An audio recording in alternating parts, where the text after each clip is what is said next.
వనపర్తి జిల్లాలో పర్యటించిన మంత్రి నిరంజన్ రెడ్డికి నిరసన శక్తి తగ్గింది.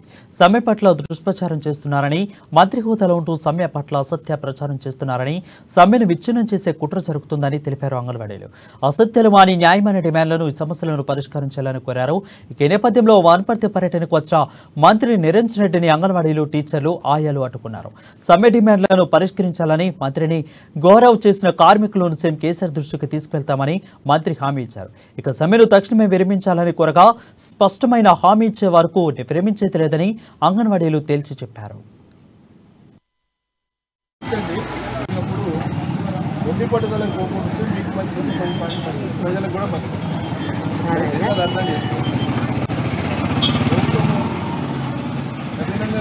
అనుకోదు ఎప్పుడు కూడా ప్రభుత్వం అంటే తల్లిదండ్రులు లాగానే కాపురం ఎట్లుంటుందో రాష్ట్రాలు నడుపుకోవడం కూడా కాపురం లాగానే ఇంకా ముందు చూసుకొని ఉన్నది సర్దుబాటు చేసుకొని కలిగినంత వండుకొని తింటాం, దొరికితే మళ్ళీ మర్చనాడు దాపెట్టుకుంటాం, ఎక్కువైతే చుట్టముట్ట దగ్గర ఎక్కువ ఉంటాం. రాష్ట్ర ప్రభుత్వ కార్యక్రమాలు కూడా గట్టిగా ఉంటాయి. ఉన్నదాన్ని సర్దాలు చూస్తారు ఏం జరిగినా. కాబట్టి దయచేసి విరమించండి, ఇబ్బంది పడకండి. మీ సమస్య ప్రభుత్వం దృష్టికి వచ్చింది. మీరు చాలా తీక్షణంగానే మీ కోరికను ప్రభుత్వాన్ని తెలిపే ప్రయత్నం చేశారు రాష్ట్ర వ్యాప్తంగా. అంతకు మించి కట్టెలు ఇట్లా ఉంచాలి తప్ప